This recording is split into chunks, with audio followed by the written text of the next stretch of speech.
Hello, my name is James and welcome to Mirror Domains.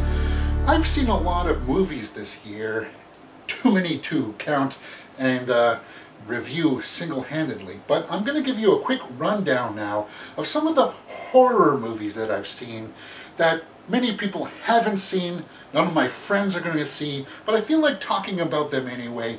So here they are, starting with Cabin Fever, the remake. Now, I'm not going to waste a whole bunch of your time with breaking a lot of it down. I'm just going to go straight to my score sheets for these. So, as you know, acting, directing, and story are out of a possible 2 points, cinematography and score are out of 1 point, and the watchability factor is out of 2 points. So, when I sat down and was watching Cabin Fever, I was hoping that they would make the characters a little bit more likable, because in the Eli Roth version, the characters were not all that likable. And I think they did a good job of cutting down some of the Eli Rothisms, the quirkiness, and I actually liked it better than the original. And then that's about it. As far as the movie goes, you pretty much know what it's about. These kids go to a lake, there's a virus in the lake that makes them all sick with this flesh-eating virus, and it's pretty that cut and dried after that. So, acting in it was serviceable. Directing, serviceable. Story, I just gave it to you, it's serviceable. Nothing exceptional happens in this version. 1 for the story. Cinematography, serviceable. Score, serviceable. The watchability factor, if you have an interest to see if they could possibly up the ante from the original, then yeah, I would recommend seeing this as a horror fan. So for the watchability factor, I gave it a 1. Adding all that up, that is a 5 out of 10 for the Cabin Fever remake. Next movie, Cell. Now, this movie was released on video on demand and all those other streaming services, and it is a story based off a Stephen King story where John Cusack is coming home to his wife and kid in an airport, and he is on the phone, and then all of a sudden these people start freaking out and becoming zombies because there's a signal that's transmitted over the cell phones that scrambles your brain and makes you into a zombie. Intriguing premise, yes. And I did like the opening scene. It hooked me in. And for the first, act, I was into this story. But then it kind of drags out a little bit, and then the third act, they try to have this heroic slash cliffhanger, this shocking ending kind of thing, and it falls flat. It misses its mark big time. So, looking at the score sheet, acting, it was serviceable. And I do like seeing Stacy Keach pop up in films. 1 for the acting. Directing. I would love to say that it was serviceable, but because it missed its mark so badly in the third act, it felt like it was made for TV. 0.5 for directing. The story, as I said, it was an interesting premise. It had some nice setups, but it didn't pay off all that well. So for that, I said the story was serviceable. 1 for the story. Cinematography and score, both serviceable, 0.5, 0.5. Would I recommend that you watch this thing if you can track it down? Not even as a LARF. I can't recommend it, and I really would. I would say even when it's free, but I can't even do that, so 0 for the watchability factor. Adding all that up, that is a 3.5 for Cell. And it is a huge sell in the sense that you don't want to watch it. Moving along. Purge, the Purge election year. Now, I actually really liked Purge Anarchy, and I liked the first Purge despite all of its flaws in the sense that it wasn't grand enough in its scope. But this one, I was anticipating it because as I said, I liked the second one, and I liked the characters in that. This one, it dragged out too long, and it got a little hokey in some spots. So for me, it missed its mark in some of the it's not even horrific anymore. It got too cheesy because they brought in this storyline where these young girls were going to participate in the Purge. And they were basically after this shop owner because they were caught for stealing some chocolate. And then they come out and try to get into the store with these provocative outfits on. Now, I don't care if they have guns or if they have axes and knives. If the Purge is real, girls like that would not be able to exist because the savagery of men would take them in the most grotesque fashion ever. So it lost some of its credibility for me in that aspect. And I know they will say, well, girls can be just as vicious as guys. Yes, they can, if they have the right scenario.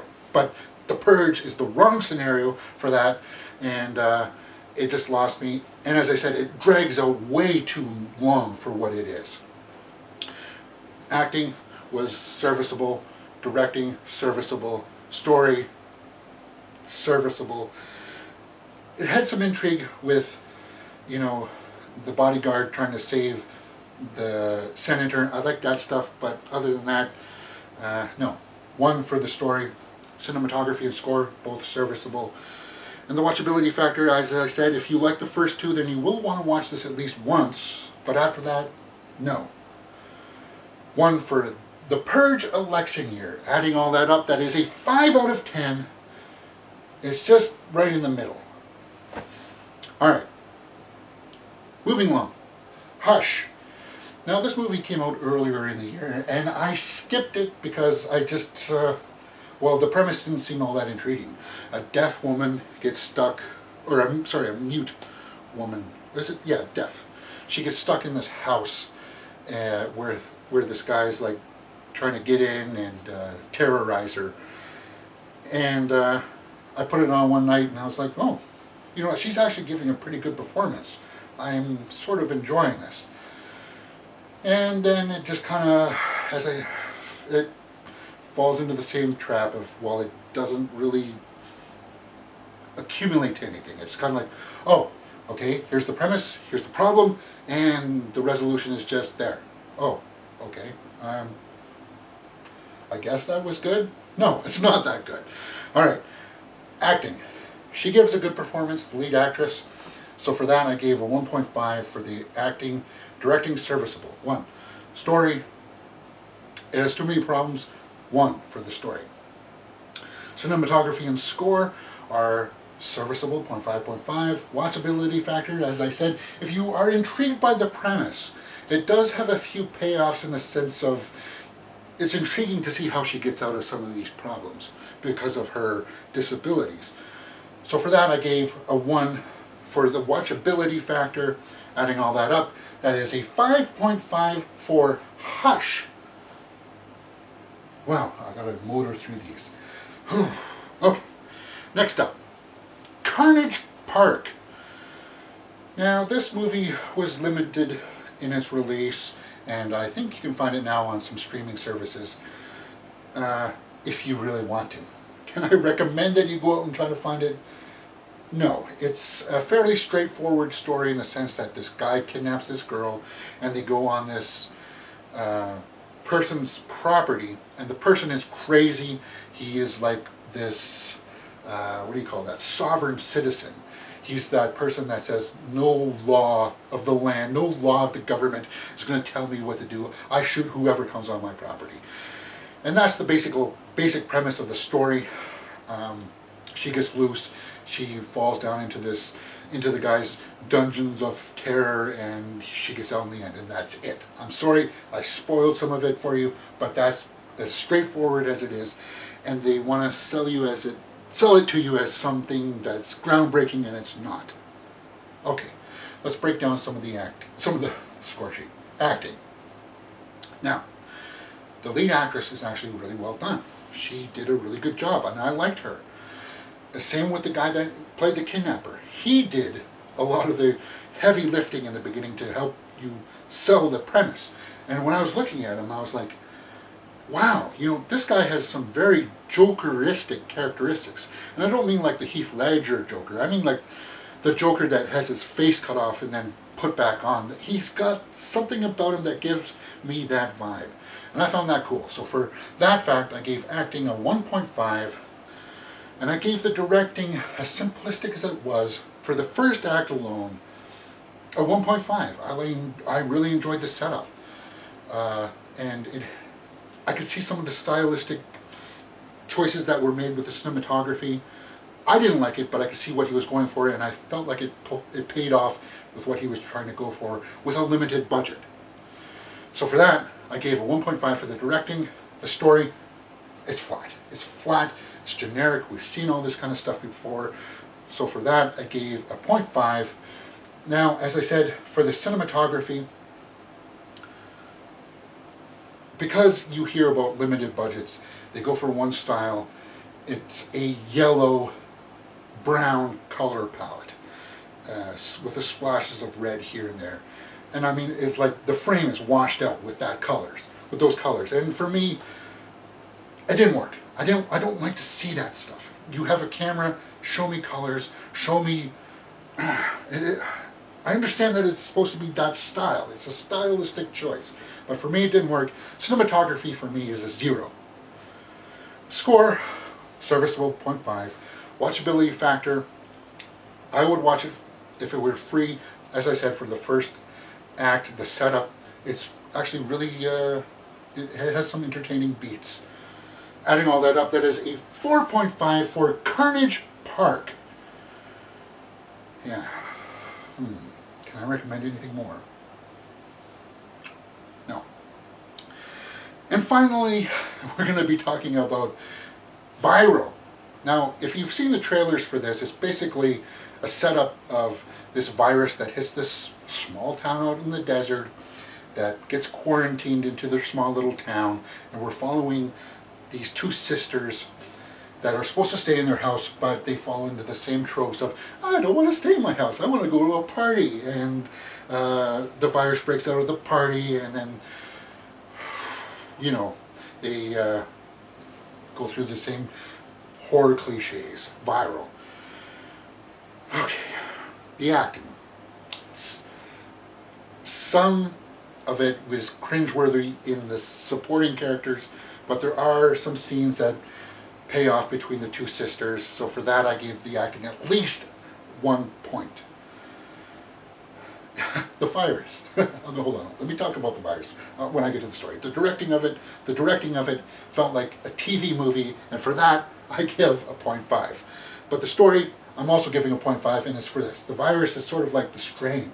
If you've seen that TV show, it's like these little worms that get into you, and then, you cough it on somebody, or, that kind of style. It's just, you can see that they were drawing from these horror kind of lore, but it just failed to give it any more gravitas. It didn't bring anything new to the table.